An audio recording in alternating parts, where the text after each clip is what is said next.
वो क्या कहते हैं, अपने आप पकी पकाई रोटी तो हमारी थाली में आती नहीं है, उसके लिए भी हमें एफ़र्ट करनी पड़ती है।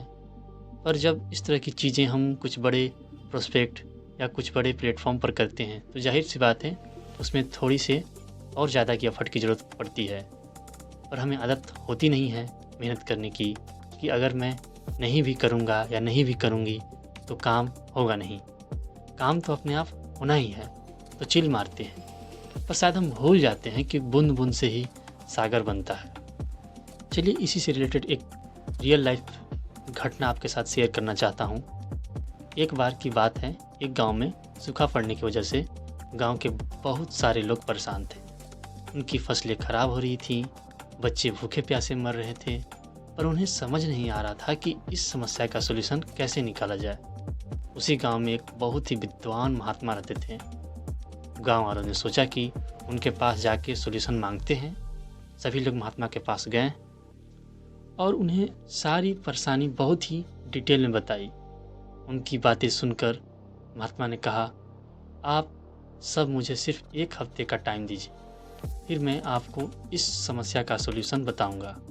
गांव वालों ने कहा ठीक है और महात्मा के पास से चले गए। पूरा 1 हफ्ता बीत जाने के बाद भी साधु महात्मा को कोई सॉल्यूशन नहीं मिला, तो उन्होंने गांव वालों से कहा कि अब सबकी मदद ऊपर बैठा भगवान ही कर सकता है। आप सब भगवान की पूजा करिए, हो सकता है भगवान खुश हो जाए और आपको कोई ना कोई राह मिल जाए। बेचारे गांव वालों कहते हैं ना कि जब किसी के पास कोई चारा नहीं होता तो सिर्फ और सिर्फ आपकी नज़रें होते हैं ऊपर वाले की तरफ। सब ने दिल से प्रार्थना की, भगवान ने उनकी सुनी और उन्होंने गांव में एक दूत भेजा।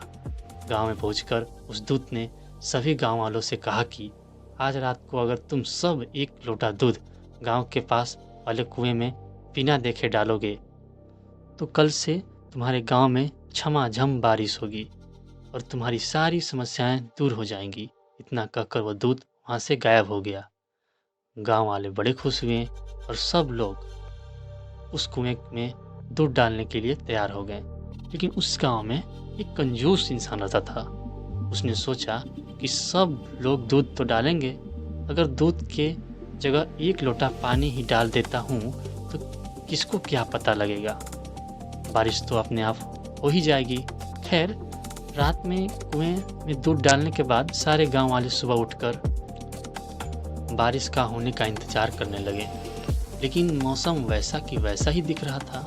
बारिश के होने के थोड़े से भी चांसेस नहीं लग रहे थे। काफ़ी देर बारिश के इंतज़ार करने के बाद सब लोग उस कुएं के पास गए। जब उस कुएं में झांक कर देखा तो क्या पाया, कुआं तो पानी से भरा हुआ था, दूध की तो एक बूंद तक नहीं थी। सब लोग एक दूसरे की तरफ देखने लगे और समझ गए थे कि बारिश अभी तक क्यों नहीं हुई थी। वो इसलिए क्योंकि उस कंजूस इंसान की तरह सारे गांव वालों ने यही सोचा कि सब लोग तो दूध डालेंगे ही, मेरा 1 लोटा पानी डाल देने से क्या ही फ़र्क पड़ता है। और इसी चक्कर में किसी ने भी कुएं में 1 बूंद तक नहीं डाली और कुएं को पानी से भर दिया। एग्जैक्ट ऐसे ही सिचुएशन न जाने कितनी बार हम फेस करते हैं अपनी रियल लाइफ में। जब हम ये सोचते हैं अगर मैंने ऐसा नहीं किया तो क्या ही बिगड़ जाएगा, बाकी सब तो ऐसा कर ही रहे हैं। क्या कहते हैं, बहती गंगा में हाथ धोना, या फिर जब गंगा बहती तो हम अपने हाथ धो लेंगे। इस तरह की कहानियाँ, किस्से और रियल लाइफ एक्सपीरियंस आपको कैसे लगते हैं, कमेंट सेक्शन में ज़रूर बताइएगा। Thank you.